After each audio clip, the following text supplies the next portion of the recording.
अक्सर मैं अपने स्टूडेंट्स से पर्सपेक्टिव के बारे में बात करता हूँ। वो पर्सपेक्टिव चाहे सोसाइटी के लिए हो, चाहे उसकी स्टडीज़ के लिए हो, चाहे उसके रिलेशंस के बारे में हो। अक्सर इस चीज़ को समझाना इतना आसान नहीं होता है। एक एग्ज़ाम्पल मैं आपको यहाँ पे देना चाहता हूँ, जो आचार्य रजनीश का है, जिनको लोग पॉपुलरली ओशो के नाम से भी जानते हैं। वो बहुत महान एक आध्यात्मिक गुरु थे। मैं उनको धार्मिक गुरु नहीं मानता, उनको आध्यात्मिक गुरु मानता हूँ, दोनों बड़ा फ़र्क है। यहाँ पे भी आपका पर्सपेक्टिव आता है कि आप किस तरह से उनको देखते हैं। एक बार एक इंटरव्यू में उनसे एक क्वेश्चन पूछा गया कि आपकी उम्र क्या है? तो आप अंदाज़ा लगा सकते हैं कि एक कॉमन क्वेश्चन है और उसका जवाब क्या होगा।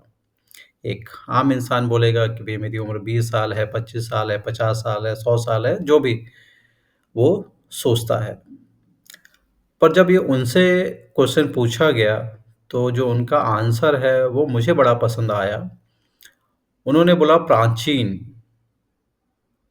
थोड़ी हैरानी होगी इसको सुन के कि ये कैसा आंसर हुआ प्राचीन? बहुत सिंपल है। जब आपका दृष्टिकोण क्लियर होगा, तो उसका आंसर का मतलब भी आपको समझ में आ जाएगा। क्योंकि किसी भी क्वेश्चन का जो जवाब दे रहा है, वो शरीर नहीं है, क्योंकि शरीर एक माध्यम है, वो कभी जवाब नहीं दे सकता। एक मशीन है और बिना कमांड के वो मशीन कुछ नहीं कर सकती, और जो कमांड दे रहा है, वो प्राचीन है। वो इतना ही प्राचीन है जितना ईश्वर है। अगर आप स्पिरिचुअली थोड़ा-सा डीप इसमें ना ध्यान देंगे, तो आपको पता पड़ेगा कि जो आत्मा तत्व है, वो तत्व कुछ और नहीं, उस ईश्वर का ही एक एक हिस्सा है। मैं ना तो उसको छोटा बोलूँगा, ना बड़ा बोलूँगा, क्योंकि ध्यान से देखा जाए तो आप किसी भी चीज़ की डिटेल्स में जाते हैं, तो जितना अंदर डिटेल्स में जानते हैं, आपको लगता है कि ये खुद में एक समंदर है। तो बड़ा हैरानी की बात है कि क्या वो खुद में समंदर है या समंदर में एक बूँद है? ये थोड़ा-सा डिस्कस करने वाली बात है। तो इसके मैं बारे में बात नहीं करूँगा, मगर आप ध्यान दें, तो हम जितने लोग हैं, शरीर की उम्र हो सकती है कम ज़्यादा, मगर जो सोल है, उस सब की एक ओरिजिन है, और वो जो ओरिजिन है, वो बहुत ही प्राचीन है, और हम भी इतने ही प्राचीन हैं। जब तक हम लोग रीबर्थ लेते रहेंगे, तब तक इस साइकिल का पार्ट है। और ये पर्सपेक्टिव के बारे में जो मैं आपसे बात कर रहा था, ये पर्सपेक्टिव है कि आप अपने आस-पास को कैसे देखते हैं, किस चीज़ का कैसे जवाब देते हैं। बड़ा इंटरेस्टिंग है। मुझे लगता है कि इससे आप कुछ लेसन लेंगे कि कोई भी क्वेश्चन आता है, तो बहुत जल्दी उसका आंसर देने की ज़रूरत नहीं है। थोड़ा गंभीरता से उसके बारे में सोचा जाए, और फिर एक ऐसा आंसर दिया जाए, जो ऑलमोस्ट यूनिवर्सल हो।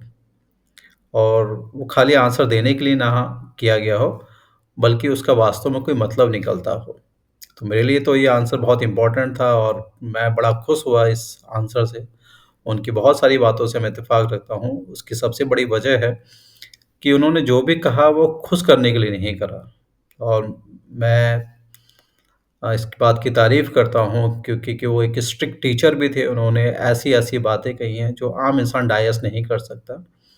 और अक्सर जो अच्छा टीचर होता है, वो थोड़ा स्ट्रिक्ट होता है, और वो स्ट्रिक्टनेस केवल इसलिए दिखाता है कि वो आपका भला चाहता है। तो आप अपना पर्सपेक्टिव अगर चेंज कर देंगे, जैसा कि हमारे ग्रंथों में पहले ही लिखा गया है कि दृष्टि बदलो, सृष्टि बदल जाएगी। सृष्टि जैसी है, वो वैसी ही रहेगी, मगर आपका पर्सपेक्टिव चेंज हो जाएगा, तो अलग हो जाएगी। इससे पहले एक लेक्चर में मैंने कहा था कि कुछ लोगों के लिए ये जो अर्थ है, ये संसार है, ये ब्रह्मांड है, बहुत सुखमय है, बहुत अच्छा है। कुछ लोगों को दुःख लगता है, जैसे बहुत सारे फिलॉसफर्स आए, बुद्ध आए, महावीर आए, अक्सर लोगों ने बोला कि दुनिया में दुःख है, दुःख का कारण है, और उस कारण को आप जान जाएँगे, तो उससे आप बच सकते हैं। मगर कुछ ऐसे ऋषि-मुनि थे, जिन्होंने ये भी कहा कि ये जो दुनिया है, बहुत सुंदर है, और ये धरा ऐसी है कि देवता भी आने के लिए तरसते थे। तो एक ये पर्सपेक्टिव है। तो आप ये बात को समझ रहे हैं कि है कुछ नहीं, जो आपके अंदर है वही बाहर आता है। इसका एक छोटा-सा एग्ज़ाम्पल लेते हैं कि अगर आप एक संतरे को लेंगे और उसको जब स्क्वीज़ करेंगे, तो उसमें से क्या निकलेगा? उसमें ऑरेंज जूस ही निकलेगा। उसी तरह से आम लेंगे, आप उसको स्क्वीज़ करेंगे तो उसमें मैंगो जूस निकलेगा। उसी तरह से जब परिस्थितियाँ हमें निचोड़ती हैं, तो उसमें से क्या निकलता है वो आपका चरित्र है। अगर उसमें से एंगर निकलता है, तो आप एंगर ही थे।